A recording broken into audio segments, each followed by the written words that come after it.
எல்லாரும் திருப்பிக் கொள்ளலாம். சங்கீதம் 30:5. அவருடைய கோபம், நீங்க பைபிள் கூட வாசிக்கலாம். என்ன அவருடைய கோபம் ஒரு நிமிஷம், அவருடைய தயவு நீடிய வாழ்வு. சாயங்காலத்தில் அழுகை உண்டாகும், விடிய காலத்தில் களிப்பு உண்டாகும். அல்லையா சொல்லணும் உடனே. அவருடைய கோபம் ஒரு நிமிஷம். எல்லாரும் சேர்ந்து வாசிப்போம். அவருடைய தயவு நித்திய வாழ்வு. சாயங்காலத்துல அழுகும், விடிய காலத்துல களிப்பு உண்டாகும். இதைத்தான் கர்த்தர் சொல்ல சொன்னார். ஹல்லேலூயா, ஹல்லேலூயா. அதுக்கான ஆண்டவரே ஸ்தோத்திரம். அருமையான வார்த்தை, இனிக்குது, என் வாயில இனிக்குது. ஹல்லேலூயா, இனிக்குது. அவருடைய கோபம் ஒரு நிமிஷம், அவருடைய நித்தியம், அவருடைய தயவு நித்திய வாழ்வு. என்னை கேட்டுக்கொண்டு கர்த்தருடைய பிள்ளை, கர்த்தர் எப்பொழுதும் கோபமா இருக்க மாட்டார். எப்போதும் அவர் கண்டிக்கிறவர் இல்லை, எப்போது தண்டிக்கிறவரும் இல்லை. அவர் இரக்கமுள்ள தேவன், மன உருக்கமுள்ள தேவன். என்று நீ பிறந்தாயோ, நீ சாகும் வரையிலும் அவர் உனக்கு காட்டுகிறது தயவு. இந்த ஆலயத்தில் வந்தது தேவ தயவு. நீங்க கணவன் மனைவியாய் வாழ்றது தேவ தயவு. பிள்ளைகளை பெற்றெடுத்தது தேவ தயவு. தலைமையில ஒரு கூரை பிளேட் சாப்பாடு கொடுத்தது கர்த்தருடைய தயவு. நம்மள என்ன நன்மையை கண்டு கர்த்தர் செய்தார், அவருடைய தயவு. நான் காரில் வரும்பொழுது அருமையான பாஸ்டர் பிரதேஷ் கூட பேசிட்டே இருப்பேன், வசனத்தை சொல்லிட்டே இருப்பேன். அவங்க மனசுக்குள்ள போட்டு அந்த நேரத்தை கூட நான் வீண் பண்ண மாட்டேன். ஆண்டவருடைய உங்களுடைய இரக்கத்திற்கு முடிவில்லை, அன்புக்கு அளவே இல்லை. அதுக்கான ஆண்டவரை ஸ்தோத்திரிக்கிறேன். அவருடைய கோபம் ஒரு நிமிஷம்.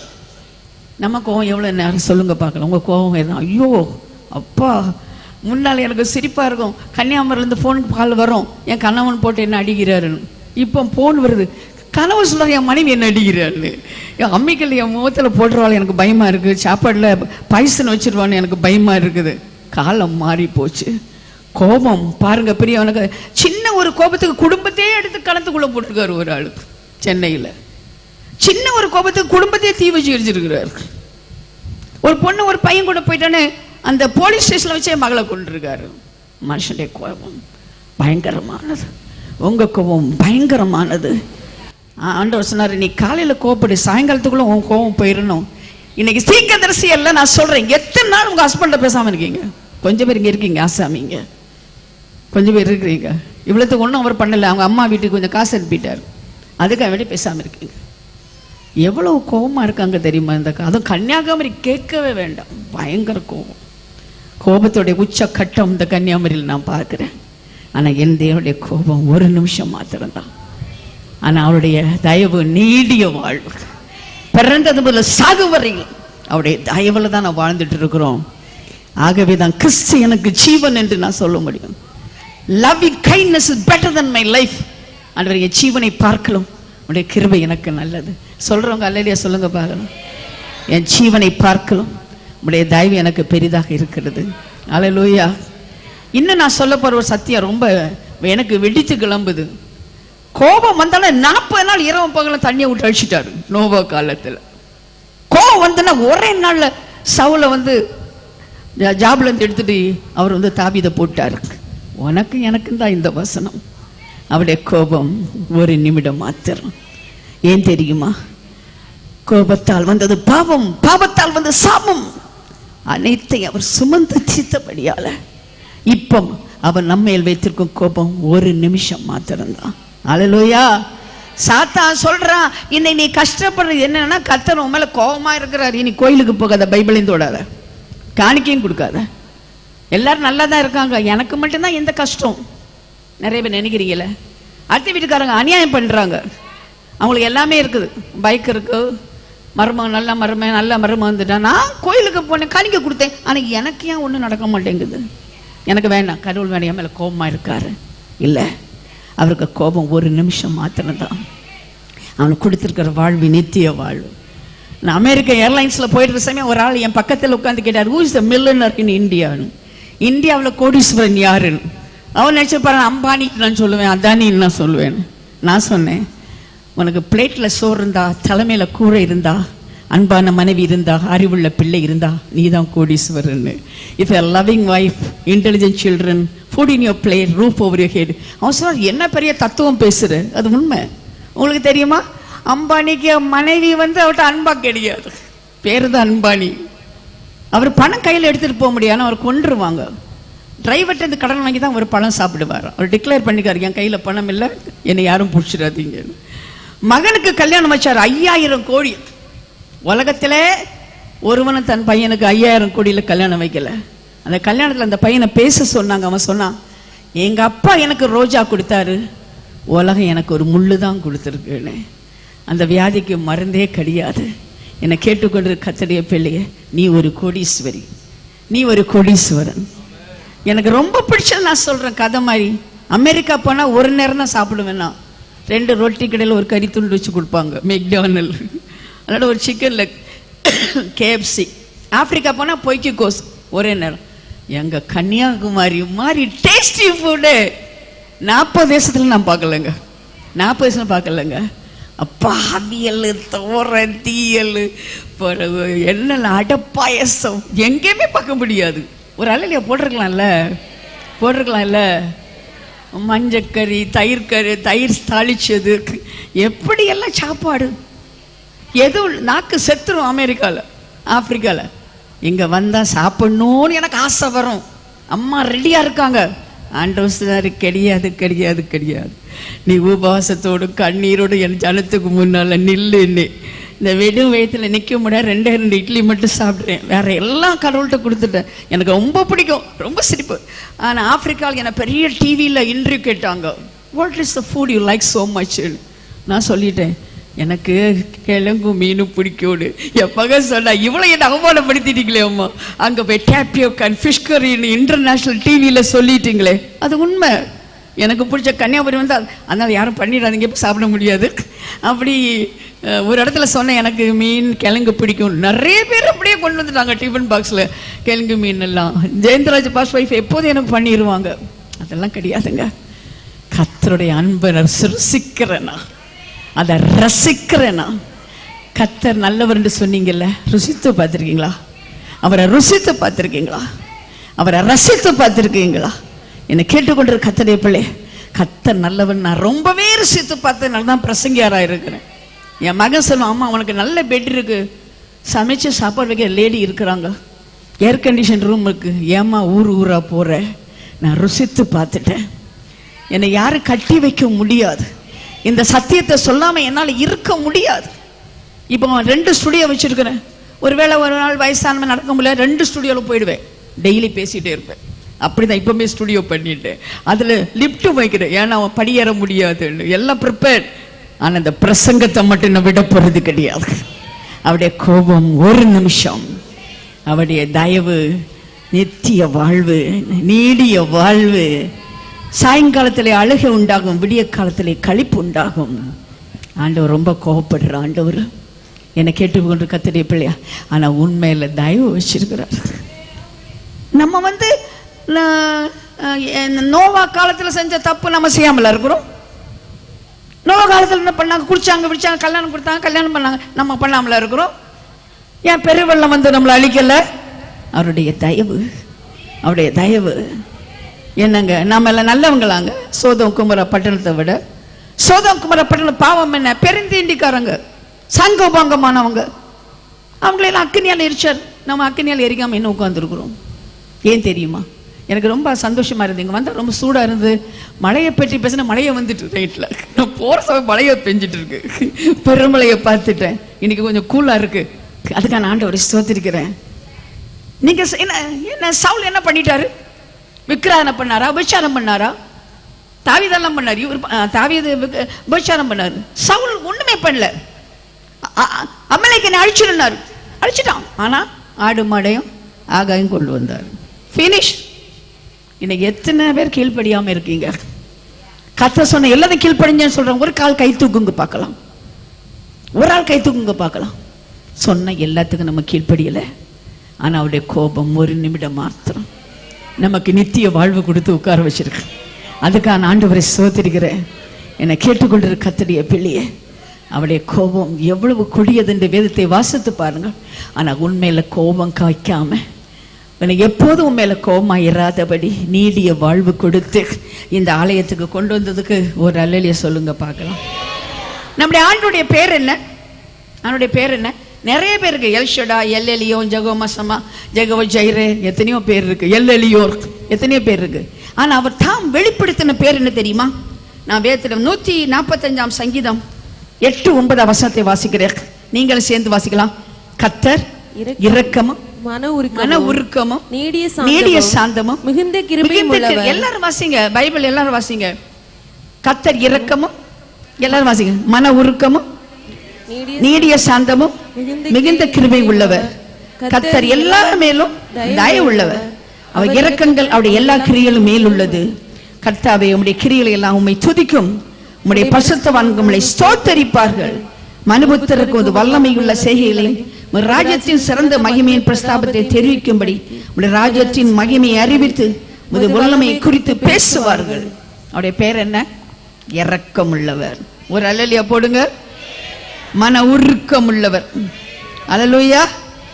அவருடைய இரக்கத்துக்கு முடிவே இல்லை, அவருடைய அன்புக்கு அளவே இல்லை. அவர் மிகுந்த மன உருக்கம் உள்ளவர், நீடிய சாந்தம், இந்த கிருபை உள்ளவர். அவர் எல்லாரும் மேலும் தயவு உள்ள. ஏன்னா பத்மா மேலதான் அவருக்கு தயவு இருக்கா? பாட்டு அஜித் மேலதான் தயவு இருக்கா? அவங்கெல்லாம் ஊழியக்காரங்க, அவங்களுக்கெல்லாம் பெருசா இல்லாம இல்ல, எல்லார் மேலும் தயவு உள்ளவர். நாங்கெல்லாம் ரொம்ப ஸ்பெஷல் கிடையாதுங்க.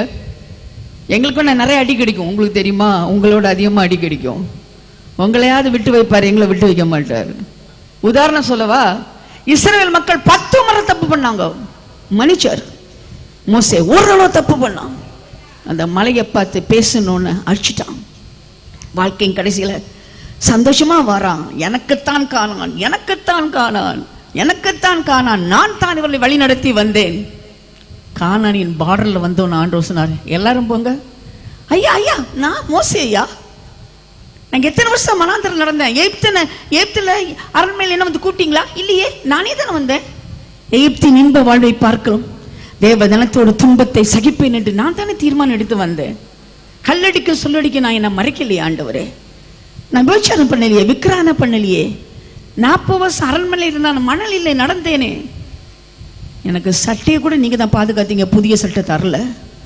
என் செருப்பை கூட இங்க வை, மனைவி கூட நீங்க மாமாட்ட விட்டுட்டு வந்துட்டு வந்தேன். எனக்கு இல்லையா? காணும், உனக்கு கிடையாது. நான் அழுது இருக்கேன், இந்த வசனத்துக்கு அழுது இருக்கிறேன். ஏன் தெரியுமா? ஜனத்தின் மத்தியில் நீ பரிசுத்தப்படுத்த தவறி விட்டபடியா உனக்கு காணான் கிடையாது. பாத்தீங்களா ஊழியக்காரங்களுக்கு எவ்வளவு பேர் அடி கொடுக்குறாருன்னு? எல்லாரையும் காணானுக்குள்ள கொண்டு போனாரு, ஆனா மோசையை கொண்டு போகலைங்க. அதனால ஊழியக்காரங்களுக்கு ரொம்ப ஃபேவர் இருக்கு, அவங்க பெரியவங்க நினைக்காதீங்க. எல்லார் மேலும் தயவுள்ளவர். நெஞ்சல கவிச்சு சொல்லுங்க, என் மேல தயவு பாராட்டினதற்காக உமக்கு நன்றி செலுத்துகிறேன் ஆண்டவரே. இன்று நான் இருப்பது, நிர்மூலமாகாது இருப்பது உம்முடைய சுத்த கிருபாப்பா. உம்முடைய இரக்கத்திற்கு முடிவில்லப்பா, உமது அன்புக்கு அளவே இல்லப்பா. ஆண்டவரே, உமது கிருபைகளை நினைத்து, உம்முடைய இரக்கத்தை நினைத்து நான் உம்மை துதிக்கிறேன். வாசிப்போம். யாத்திராகமம் 34ஆம் அதிகாரம். 34ஆம் அதிகாரம். கர்த்தர் 5ஆம் வசனம். ஒரு மேகத்தில் இறங்கி அங்கே அவர் அருகே நின்று கர்த்தருடைய நாமத்தை கூறினார். அவருக்கு முன்பாக கடந்து போற அவர் காணப்படும் பொழுது என்ன சொன்னார் தெரியுமா? இரக்கமும், வாசிங்க, இரக்கமும் கிருபையும் நீடிய சாந்தமும் மகாதயமும் சத்தியம் உள்ள தேவன். ஒரு அல்லைய போடுங்க. நம்முடைய தேவன் யார்? இரக்கமும் கிருபையும் நீடிய சாந்தமும் மகாசபையும் சத்தியமும் உள்ள தேவன். 1000 தலைமுறைக்கும் இரக்கத்தை காக்கிறவர், அக்கிரமத்தை மீறுதலையும் பாவத்தையும் மன்னிக்கிறவர், குற்றவாளியை குற்றவாளியாக விடாமல் பிதாக்கள் சக்கிரமத்தை பிள்ளைகளிடத்திலும் பிள்ளைடைய பிள்ளைகளிடத்திலும் 3ஆம் 4ஆம் தலைமுறை மட்டும் விசாரிக்கிறவர். அதெல்லாம் மோசே காலத்துல. இப்போ பெற்றோர் செய்த பாவத்தை பிள்ளைகிட்ட விசாரிக்க மாட்டார். ஏன்னா அவர் விசாரிக்கிறவர். நம்முடைய பாவங்களை எல்லாம் அவர் தம்மையில் ஏற்றுக்கொண்டு அவர் விசாரிக்கிற தேவன். என்னை கேட்டுக்கொண்டு கர்த்தருடைய பிள்ளைய, நான் மட்டும் இயேசு அறியாம இருந்தா என்னைக்கே செத்து போயிருப்பேன், என்னைக்கு அழிஞ்சு போயிருப்பேன். அல்லாட்டா ஆத்தூர்கடை பிடி அண்டுகோடு டீச்சரா இருந்திருப்பேன். எனக்கு உலகமெல்லாம் நான் போறேன்னா அவளை இறக்கத்திற்கு முடிவில்லை, அவர் அன்புக்கு அளவே இல்லை. இப்படிப்பட்ட புறஜாதி தேவங்களை விட்டுட்டு இறக்கம் உள்ள தேவனிடத்துல நான் வந்தேன். அவர் என் மேல காட்டின இறக்கம் மகா பெரியது, இறக்கம் மகா பெரியது. அல்லேலூயா, அல்லேலூயா. இறக்கம் எவ்வளவு பெரியதுன்னா மனுஷன் எப்படிப்பட்டவன் நமக்கு தெரியணும். மனுஷன் எவ்வளவு பட்டவன், நல்லவன்கிட்ட தான் இறக்கம் காட்டினாரா? இல்லை, மோசமானோட இறக்கம் காட்டினார். அதுக்கு தான் ஆண்டவரை நான் சோதரிக்கிறேன். சங்கீதக்காரன் தாவீது சொன்னான், என் தாய் என்னை பாவத்துல கற்பந்தரித்தாள். நான் பெத்தது, எங்க அம்மா பெத்ததே பாவத்துல பெத்து போட்டாங்க. ஒரு பையன் அக்கிரமம் பண்ணா தாத்தா சொல்லுவாரு, இந்த பையன் இப்படி அக்கிரமம் பண்றானே. அப்ப பக்கத்துல சொன்ன, நீ அப்படிதான் பண்ணப்பான்னு சொல்லுவார். அதுக்கு மேல வயசான ஒரு ஆள் இருந்தானா, அப்பா கோவமா இருந்தா பிள்ளை கோவமான பிள்ளையா இருக்கு, அப்பா திருடா இருந்தா பிள்ளையும் திருடனா இருக்குது. ஏன்? பாவத்துல கற்பம் தரித்தவங்க தான், அவர்கள் மேலதான் கர்த்தர் தயவு காட்டுறாரு. அல்ல கொஞ்சம் போடுங்க, அவர்கள் மேல தான். நல்ல வந்தீங்க, நல்ல எங்க தாத்தாக்கள் எப்படியோ கடவுளே அறியாதவங்க. அந்த தாத்தா காலத்து புண்ணியத்துல நான் வாழ்ந்துருக்கேன், சிலுவையின் புண்ணியத்துல நான் வாழ்ந்துட்டு இருக்கிறேன், சிலுவையில தேவன் செய்த புண்ணியத்துல நான் வாழ்ந்துட்டு இருக்கிறேன். அதுக்கான ஆண்டவரை ஸ்தோத்திரிக்கிறேங்க. என்னை கேட்டுக்கொண்டு கர்த்தருடைய பிள்ளைய, எங்க தாத்தா காலத்துல கர்த்தர் அறியாம செஞ்ச பாவத்தை, அவர் என்னை தலைமுறையான சாபத்தில் இருந்தால் நான் ஆசீர்வாதம் இருந்திருக்க மாட்டேன். தலைமுறையான சாபத்தை சிலுவையில உடைச்சு என்ன ஆசீர்வாதமா கர்த்தர் ஆசிர்வாரு.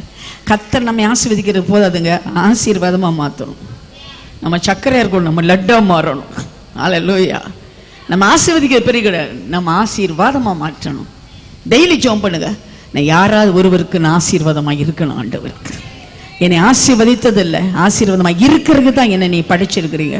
நான் ஆசீர்வாதமா இருக்கணும். நீ ஜெபம் பண்ணீங்கன்னா அருமையா இருக்கு. நான் இப்போ சிறுவில்லிபுத்தூர்லேருந்து ஒரு பிள்ளை பாஸ்டர் மகளை பார்த்தேன்.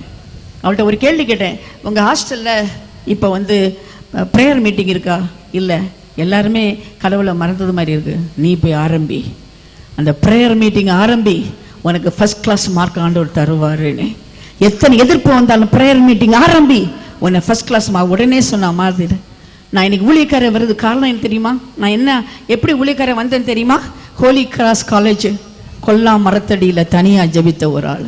எங்கள் வீட்டில் ஜபிக்க முடியாது, கோயிலுக்கு நான் போனது கிடையாது, மரத்தடியில் ஜெபம் பண்ணுவேன். என் ஜெபத்தை பார்த்து எல்லாரும் என் கூடயே வந்தாங்க. ஜெபிக்கிறதுக்கு நல்ல மார்க்கு கிடைக்குதுன்னு. நான் ஜெபிக்கிறதுனால மார்க்கு கிடைக்குன்னு சொல்லலை, ஆனால் கர்த்தர் வாலாக்காமல் தலையாக்கினார், கீழாக்காமல் மேலாக்கினார். தமிழில் கூட A+ கொடுத்தார். அப்போல்லாம் A+னா ரொம்ப பெரிய மார்க்கு. இப்படி ஆண்டவர் வஸ்தான, இவன் படிக்கவே மாட்டேங்க, சரியாகவே ஒரு நான் நல்லாவே இல்லை, ஏன்னா கிளாஸில் ஃபர்ஸ்ட் ஆஃப் லீடராக செலக்ட் பண்ணுறாங்க. கர்த்தர் வாலாக்காமல் தலையாக்கினார், கீழாக்காமல் மேலாக்கினார், பூமி உயர்ந்த ஸ்தானத்தில் ஏறி இருக்க பண்ணார். என்னை கேட்டுக்கொண்டு கர்த்தருடைய பிள்ளையே, நான் எக்ஸாம் எழுத போகிறேன். அந்த செகண்ட் பேப்பரில் அது நம்ம எஸ்ஏ வரும், ஜென்ரல் எஸ்ஏ வரும். அது படிச்சுட்டு போயெல்லாம் எழுத முடியாது. என் ஃப்ரெண்ட்ஸ் எல்லாம் ஃபுட் ப்ராப்ளம், ஸ்பேஸ் ப்ராப்ளம் படிக்கிறாங்க. நான் அப்படியே சுற்றிக்கிட்டு, best book to read the Bible, if you read it every day it will help you all the படே. பைத்தியம், ஏசு பைத்தியம், படி உட்காந்து. இதெல்லாம் பைபிள் எக்ஸாமில் வரவா போகுது, இப்படி பாடிட்டு இருக்கேன்னு. நான் பைபிளை தூக்கி சொன்னேன், என்ன கேள்வி வந்தாலும் இதுதான் எழுதுவேன்னு. எங்களுக்கு தான் தெரியுமே நீ ஒரு பைத்தியம்னு. தெரியுமா? முதல் கேள்வி என்ன தெரியுமா? Right about the book which influenced your character. உன் குணத்தை மாற்றின ஒரு புத்தகத்தை குறித்து கட்டுரை எழுதுன்னு. இதுதான் எழுதுனேன், best book to read the பைபிள்னு. என்னை கேட்டுக்கொண்டு கர்த்தருடைய பிள்ளை, எத்தனையோ அனுபவம் எனக்கு உண்டு. நான் படித்த காலத்தில் டீச்சர் சொல்லாத கொஸ்டின் பேப்பரை நான் கொடுப்பேன். அவங்க ஒமிட் பண்ண போர்ஷனுக்கு கொஸ்டின் பேப்பர் கொஸ்டின் கொடுப்பேன். ஏன்னா உனக்கு என்ன ப்ரொஃபஸர் உனக்கு லீக் அவுட் ஆகுனாரா இந்த கொஸ்டின் பேப்பர்ன்னு சொல்லுவாங்க. இல்லை, பரலோக தேவனே லீக் அவுட் பண்ணியிருக்காரு. அந்த கேள்வி ஃபர்ஸ்ட்டாக வந்திருக்கும். என் ஊழிய கன்ஃபர்மேஷனே என் காலேஜ் தான். ஆண்டோட சொன்ன, ஆண்டவரே நீ என்னை உண்மையாக அழைச்சதுன்னு அறியணும்னா எனக்கு கெமிஸ்ட்ரியில் காப்பர் சல்ஃபேட் வரணும்னு. அப்படியே ப்ளூயிஷ் கலர் சால்ட் வந்துச்சு. சுவாலஜியில் mount the brain of cockroach எனக்கு ஞாபகம் இருக்குது. அதே தான் வந்தது, mount the brain of cockroach. என் நகத்தை வச்சே நான் எடுத்துருவேன். அப்படி எல்லாம் படித்து இந்த ஊழியத்துக்கு நான் வந்திருக்கிறேன். Students, start the prayer meeting in your college. எல்லாத்தையும் கர்த்தர் ஆசீர்வதிப்பார், உன்னை உயர்த்துவார். கல்லூரியில் மட்டுமல்ல, உன்னை திருமண வாழ்க்கையில் உன்னை உயர்த்துவார். நீயே பாப்பாயா, அவரை கனம் பண்ணுகிறவர்களை கர்த்தர் கனம் பண்ணுவார். அல்லேலூயா. நீடிய வாழ்வு, தயவு, நீடிய வாழ்வு. அவர் இறக்கத்துக்கு முடிவே இல்லை, அன்புக்கு அளவே இல்லை. சங்கீதக்காரனை தாவீது சொன்னான், ஆண்டவரே நான் எங்கள் அம்மா பாவத்தில் என்னை கற்பம் தரித்துட்டாங்க, அதனால தான் நான் பாவம் செஞ்சேனே. அவனுக்கு கர்த்தர் கிருபை பாராட்டினதான், உடைய கிருபை எத்தனை பெரியது. Your loving kindness better my லைஃப்னு சொன்னான். ஆண்டவரை என் ஜீவனை பார்க்கலாம், உடைய கிருபை எனக்கு நல்லதுன்னு அவர் எழுதி வச்சார், சங்கீதத்தில் எழுதி வச்சார். ஆமாம், கிருபை பெரியது. பிரியமான கர்த்தருடைய பிள்ளைகளே, நம்ம எரேமியா 17 அதிகாரம் 9 பார்க்கும் பொழுது எல்லாவற்றையும் பார்க்கல, இருதயமே திருக்குள்ளதும் கேடுள்ளதுமா இருக்கு. நீங்க நல்லவங்க தாங்க, அன்னைக்கு இதயம் தான் கெட்ட இதயங்க, கெட்ட இதயங்க.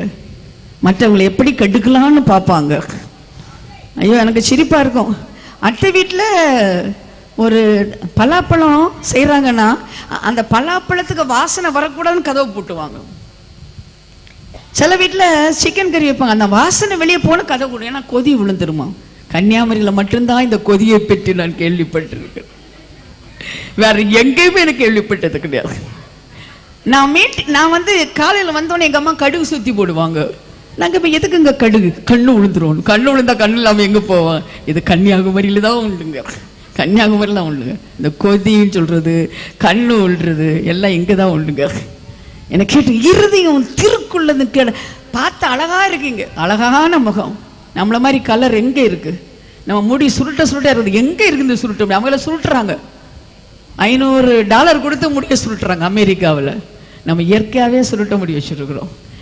எப்படியெல்லாம் கர்த்தர் அழகா படிச்சிருக்காரு. கேடு எங்கே இருக்கு? இதயத்தில் இருக்கு. அது கன்னியாகுமரியில் இருக்கு. மற்றவனை கெடுக்கிறதுல நம்பர் 1. என் நாட்டை பற்றி நான் பேச எனக்கு உரிமை இருக்குது. எங்க பாருங்க, ஆப்பிரிக்கால எல்லாம் கொஞ்சம் சாப்பிட்டு குண்டா இருப்பாங்க, அமெரிக்காவில் கொஞ்சம் சாப்பிட்டு குண்டா இருப்பாங்க, கன்னியாகுமரி 4 வாட்டி சாப்பிட்டு ஒல்லியா இருப்பாங்க. நான் ஆண்டவர்கிட்ட ஒரு நாள் போய் கேட்டேன், ஆண்டவரே 4 வாட்டி சாப்பிட்றோம், காலையில் இட்லி சாப்பிட்டோமா, மத்தியானம் சிக்கன் கறி மட்டன் கறி பிரியாணி சாப்பிட்டோமா, 4 மணிக்கு சமோசா வடை சாப்பிட்டோமா, நைட்டில் திரும்பவும் சாப்பிட்டோமா, 4 வாட்டி சாப்பிட்டு ஏங்க ஒல்லியா இருக்கீங்க? ஆண்டவர்கிட்ட கேட்பேன். ஆண்டவர் சொன்னாரு, பொறாமையோ எலும்புருக்கி. உண்மையா நான் சொல்றேங்க, கன்னியாகுமரி மாதிரி பொறாம உள்ளவங்க எங்கேயும் பார்க்க முடியாது. அடுத்த வீட்டில் அடுப்பறிஞ்சா இவங்களுக்கு வயிறு எரியும். ஒரு அக்கா டாக்டர்கிட்ட போனாங்களா, வயிறு இருக்கு டாக்டர், வயிறு எரியும் டாக்டர். அப்போ டாக்டர் என்னம்மா நல்ல மிளகு சாப்பிட்டியா, மெட்ராசின் அனாசின் குரோசின் ஏதாவது போட்டு? ஒன்றும் இல்லை டாக்டர். அடுத்த வீட்டுக்காரி கலர் டிவி வாங்கின அன்னைக்கே இங்கே ஆரம்பிச்சு. உண்மை உண்மை உண்மை. பொறாமப்படுது மட்டுமில்லை, அவங்கள கெடுக்கணும்னு நினைக்கிறாங்க. பொண்ணு பொண்ணு பார்க்க வந்தோன்னு சொல்லுவாங்க, அந்த பிள்ளை மண்டல் மாதிரி இருந்துச்சு கொஞ்ச நாளைக்கு முன்னால, இருந்திருக்கவே செய்யாது. எப்படி கல்யாணத்தெல்லாம் தடுத்து நிறுத்தவங்க எத்தனை, கல்யாணத்தை அன்னைக்கே தடுத்து நிறுத்தவங்க இருக்காங்க. பொறாமைக்கு அளவே கிடையாதுங்க, அளவே கிடையாதுங்க. திருக்குள்ளது கேடான இதயம். நல்ல இதயம் எனக்குன்னு சொன்னா ரட்சிக்கப்பட்ட நல்ல இதயம், அது வரையும் திருக்குள்ள. அந்த வசன வாசிங்க பார்க்கலாம், 17:9. எல்லாவற்றை பார்க்கிலும் இருதயமே திருக்குள்ளதும் மகா கேடுள்ளதுமா இருக்கிறது, அதை அறியத்தக்கவன் யார்? கர்த்தராகிய நானே ஒவ்வொருவனுக்கும் அவனவன் வழிகளுக்கும் செய்கைகளின் பலன்களுக்கும் தக்கதை கொடுக்கும்படிக்கு இருதயத்தை ஆராய்கிறவரும் உள்ளிந்திரியங்களை சோதிக்கிறவருமா இருக்கிறேன். ஆராய்ச்சி பாரு, யாருக்கும் தெரியாது. முகத்துல சிரிப்பு, உள்ளத்துல கத்தி, யாருக்கும் தெரியாது. இந்த சிஸ்டர் ரொம்ப அன்பா பேசுறாங்களே, இவங்களா என்ன பற்றி எப்படி சொன்னாங்க? அவங்களே தான் பார்த்தா சிரிப்பு, உள்ளத்துல கத்தி. இப்படி எத்தனையோ பேர் கத்தியோட வாழ்றீங்க, மற்றவங்களை வெட்டுறதுக்கு ரெடியா இருக்கீங்க. இருதயம் திருக்குள்ளதும் கேடுமான, ஆனா ஆண்டவர் ஆராய்ந்து அறிகிறார்.